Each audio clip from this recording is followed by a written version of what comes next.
Welcome student, SVM online class में आपका स्वागत है। और आज बात करेंगे हम सोशल साइंस की क्लास 7th के लिए।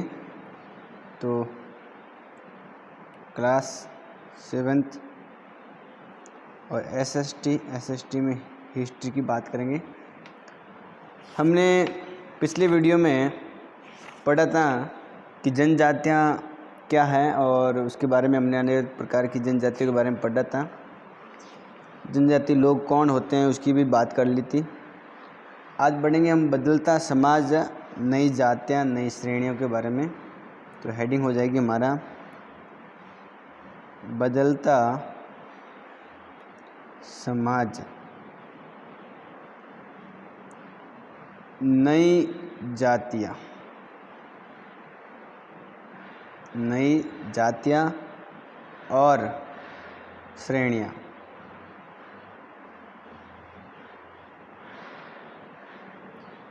किस प्रकार आदिवासी और प्राचीन समय की जो जातियाँ हैं वो बदल गई हैं, हमारा समाज किस प्रकार से बदला, उसमें किस प्रकार से जातियाँ नई आई, उन जातियों में किस प्रकार से नए नए श्रेणी लोग बने, वो भी हमको समझना है।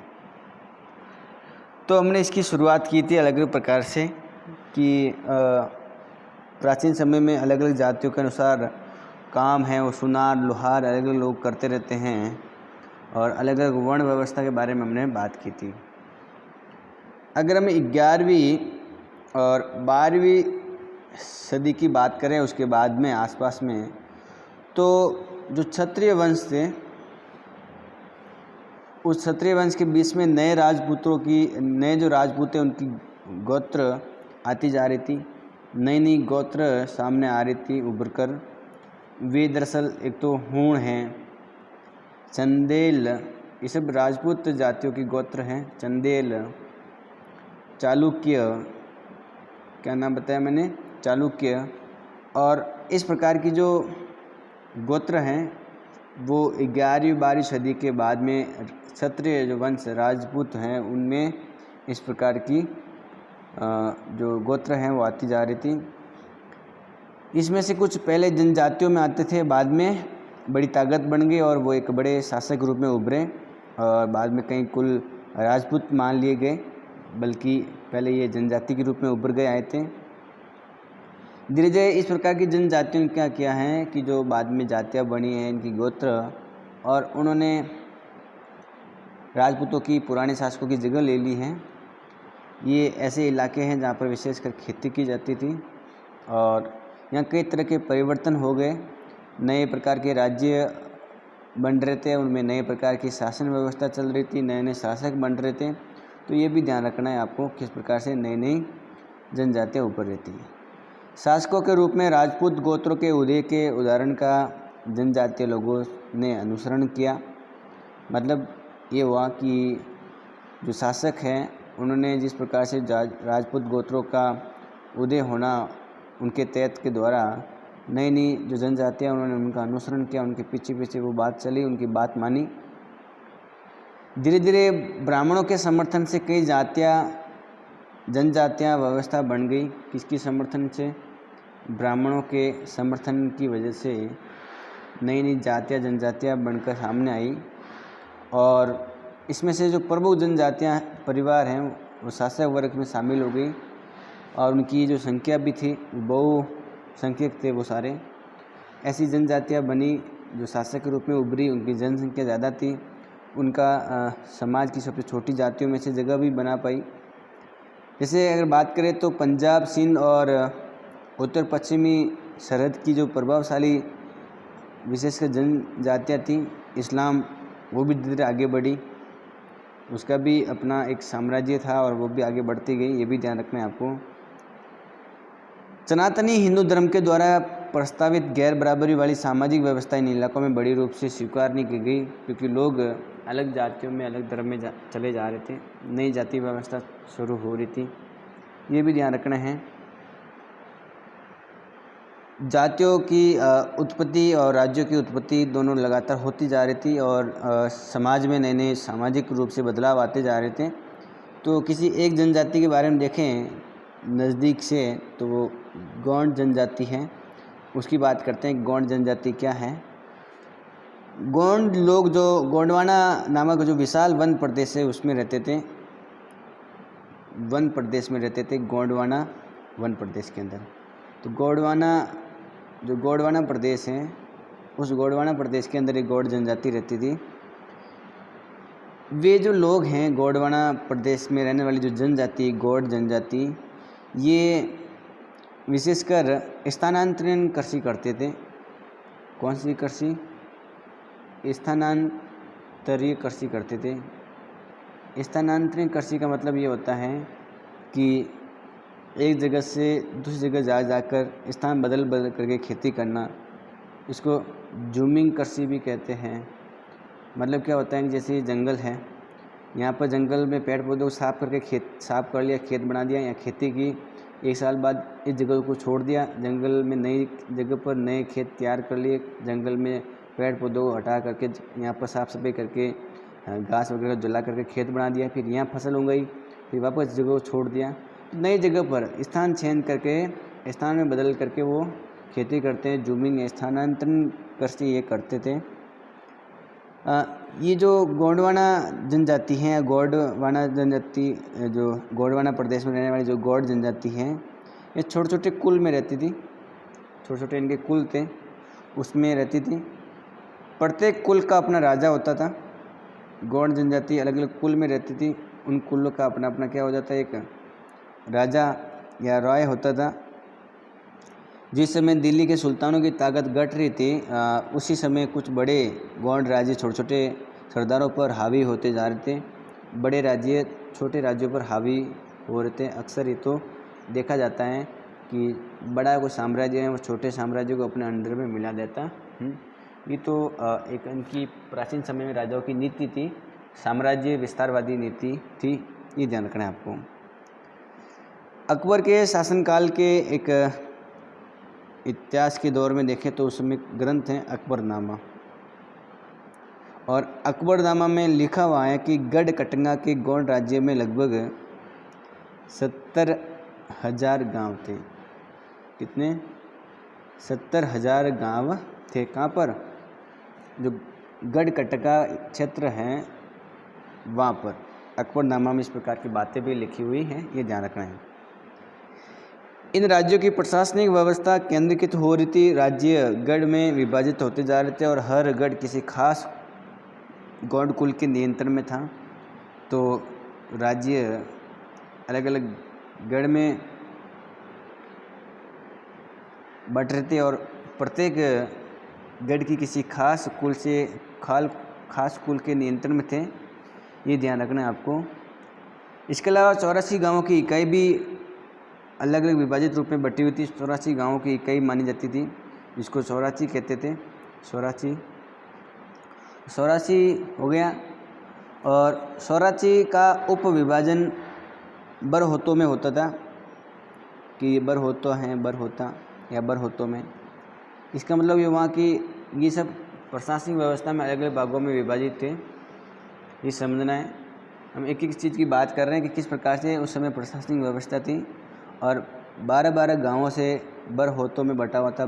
फिर सौराची गांव हो गए, फिर ऊपर गढ़, और फिर गढ़ के अंदर आप याद कर सकते हो कि अलग अलग गढ़ों में राज्य विभाजित थे। ये ध्यान रखना है आपको, ठीक है। तो ये भी आप आराम से याद कर सकते हो कि किस प्रकार से अलग अलग विभाजित थे। ये ध्यान रखना है आपको। अगर हम बात करें तो आपको पता होना चाहिए कि जो गोंडवाना प्रदेश है वो कौन सा प्रदेश है, उसकी भी आप आराम से बात समझ सकते हो। जो भारत के अंदर यहाँ जो ताप्ती नदी बहती है, कौन सी नदी? ताप्ती नदी। तो इस ताप्ती नदी के उत्तर में जो यहाँ पर जंगल फैला हुआ है, यहाँ पर जो जंगल फैला हुआ है, जिसमें बायरोगढ़ एक जगह है, बायरोगढ़, और उसी के पास में नदी है नर्मदा नदी यहाँ पर, ठीक है। एक जगह है ग्वारहा, दूसरी जगह है कोलंगा, मांडला जगह है, मांडला और एक जगह है बंडोलगढ़। ये ऐसे स्थान हैं जो गोंडवाना प्रदेश में शामिल हैं, ध्यान रखना है आपको। खैर आप मानचित्र भी तो देख लो।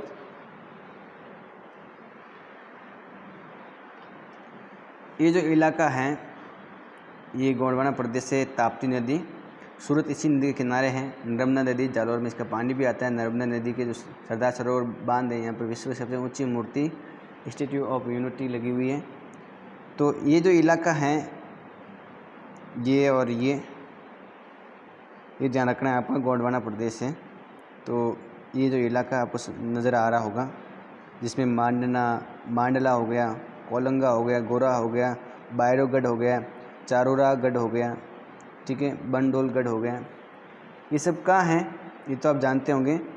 विश्व के मानचित्र में मैंने वैसे बताया ये सारा प्रदेश कहाँ पर है, तो मैंने आपको बताया कि यहाँ जगह पर विश्व का जो भारत का मानचित्र है यहाँ पर ये है, और आप सभी इस भारत के मानचित्र के बारे में जानते हो।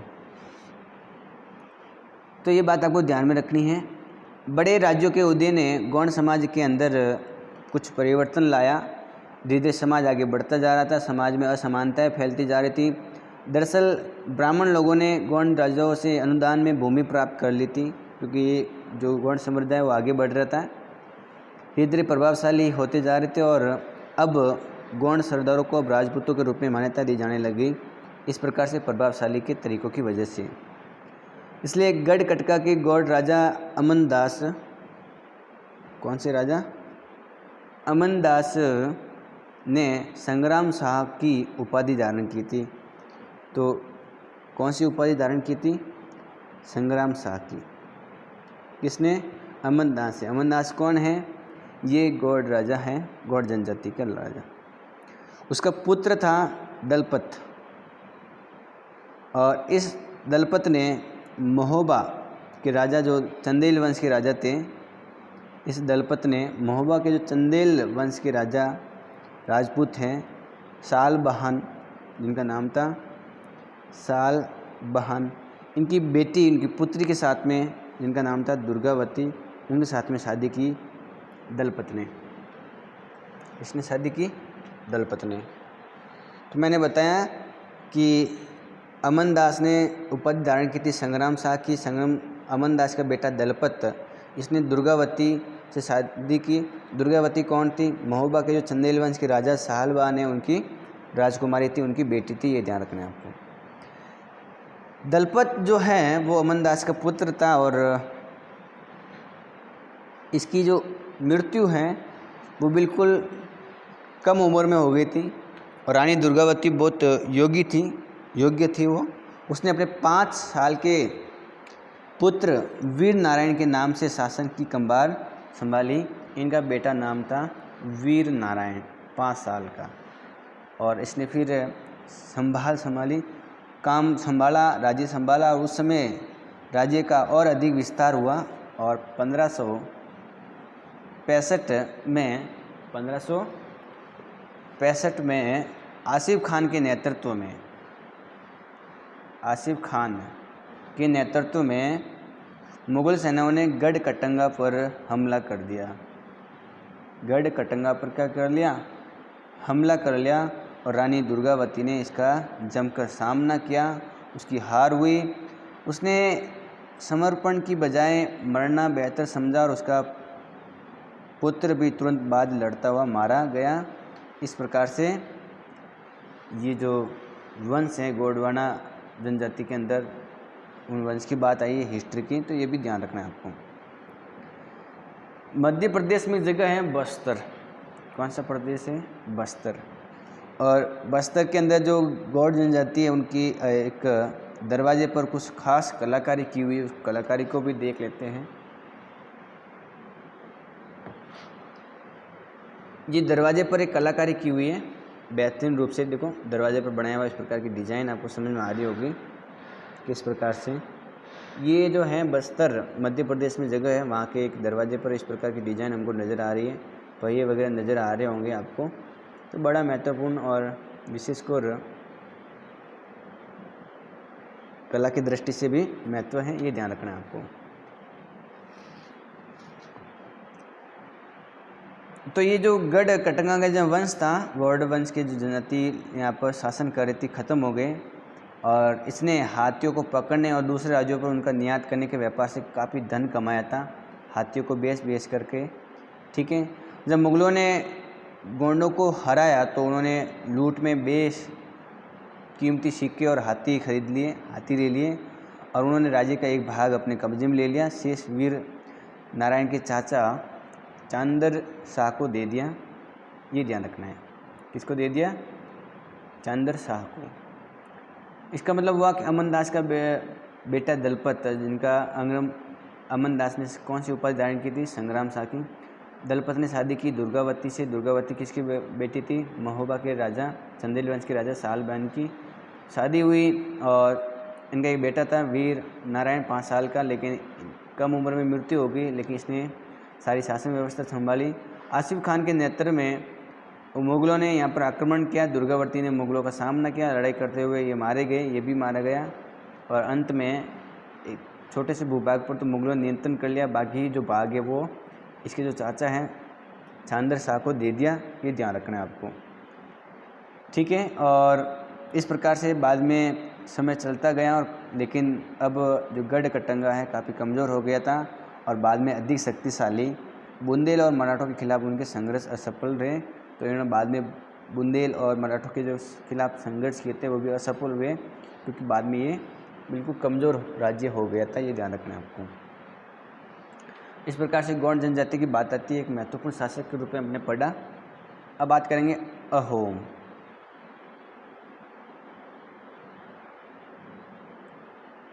अहोम जनजाति के बारे में बात करेंगे। अहोम, ठीक है। अहोम जो लोग हैं वर्तमान में ये म्यांमार देश से आए। कौन से देश से? म्यांमार से 13वीं शताब्दी के अंदर। और जो ब्रह्मपुत्र नदी की घाटी है और ब्रह्मपुत्र जो घाटी है उसमें आकर रहने शुरू हो जाते हैं। कौन से लोग? अहोम लोग। तो अहोम लोग म्यांमार देश से आए 13वीं शताब्दी के अंदर और यहाँ आकर ब्रह्मपुत्र घाटी में रहना शुरू कर देते हैं। अब ये जो अहोम लोग हैं, इन्होंने जो उस समय के जो भूस्वामी लोग थे बड़े बड़े, उनकी जो राजनीतिक व्यवस्था थी उनको ख़त्म किया। उनको क्या किया? ख़त्म किया और नए राज्यों की स्थापना की। ये भी ध्यान रखना है आपको। तो नए राज्यों की क्या की? स्थापना की। और अगर हम 16वीं शताब्दी की बात करें, कौन सी शताब्दी की? 16वीं शताब्दी की। तो 16वीं शताब्दी के दौरान उन्होंने चुटियों मतलब 1523 के अंदर और कोच हाजो 1581 में के जो राज्य हैं, इन राज्यों को अपने अंदर मिला दिया था। इन 2 राज्यों को किसने? इन अहोमों ने। तो अहोम म्यांमार से आए, ब्रह्मपुत्र घाटी के आसपास रहने लग गए, 13वीं शताब्दी में आए और इन्होंने उस समय जो बड़े भूस्वामी उनका विरोध किया, नए राज्यों की स्थापना की। 1523 और 1581 में 2 राज्यों को अपने अंदर में मिला दिया, एक चुटियों राज्यों को और एक कोच हाजों को, ठीक है। उन्होंने कई जनजातियों को भी अपने अधीन में ले लिया और धीरे धीरे अहोम का एक बहुत बड़ा राज्य बन गया था, साम्राज्य बन गया था। इस समय इन्होंने अस्त्र का भी प्रयोग करना शुरू कर दिया था और अस्त्रों में भी विशेषकर वो जो आग्नेय अस्त्र हैं उनका प्रयोग शुरू कर दिया था। आग्नेय अस्त्र इन आग वाले अस्त्रों का।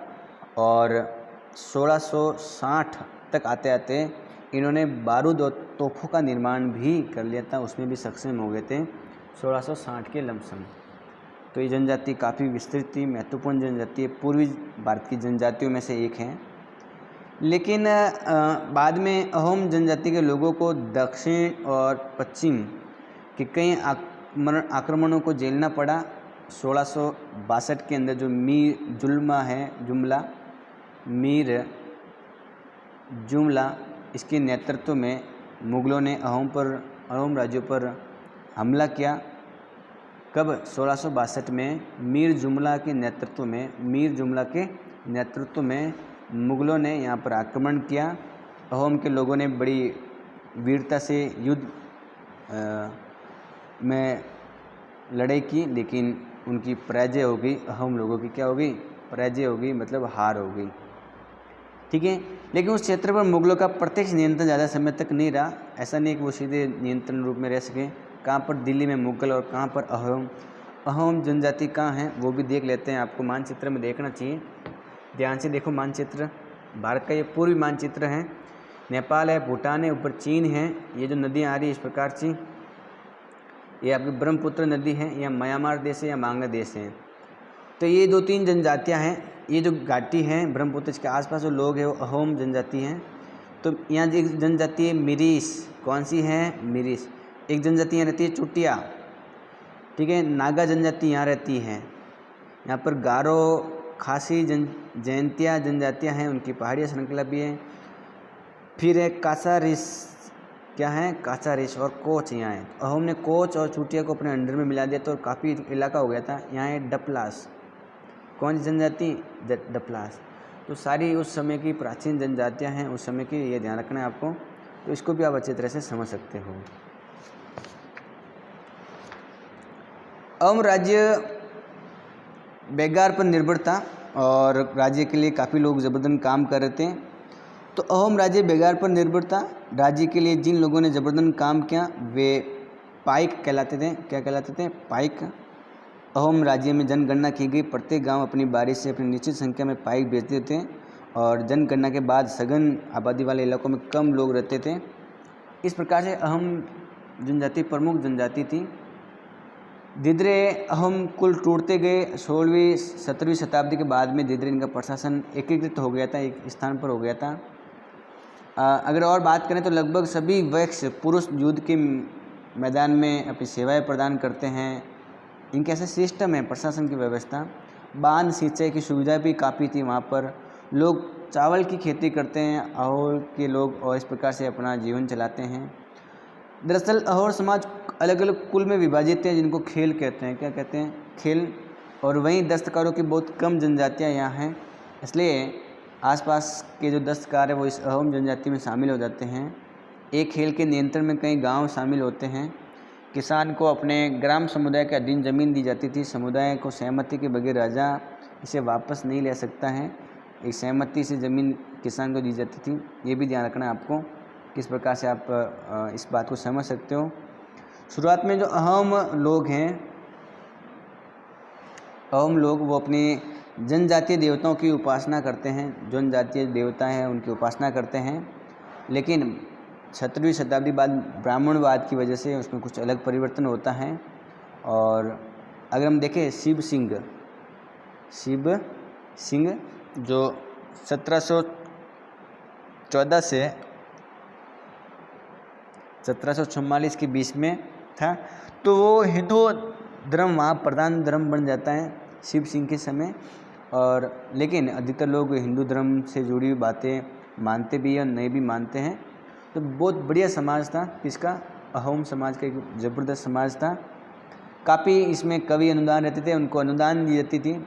कवि और विद्वानों को अनुवाद ज़मीन दी जाती थी, ये भी ध्यान रखना है आपको। और संस्कृत की महत्वपूर्ण कृतियाँ स्थानीय भाषा में अनुवाद किया गया। एक नाम आता है बुरंजी। तो एक बुरंजी नाम की प्राचीन समय की कृति है, उसको अहोम भाषा में और फिर असमिया भाषा में लिखा गया लोगों को शिक्षा देने के लिए। तो ये भी ध्यान रखना है आपको। और इस प्रकार से अहोम जनजाति पूर्वी भारत की महत्वपूर्ण जनजातियों में से एक है। तो इस प्रकार से समझ सकते हैं कि भारत में प्राचीन समय में किस प्रकार से धर्म थे, किस प्रकार की जनजातियाँ रहती थी, ये भी ध्यान रखना है आपको। तो इसको आप आराम से समझ सकते हो। अब लास्ट में एक बात कर लेते हैं मंगोल जनजाति।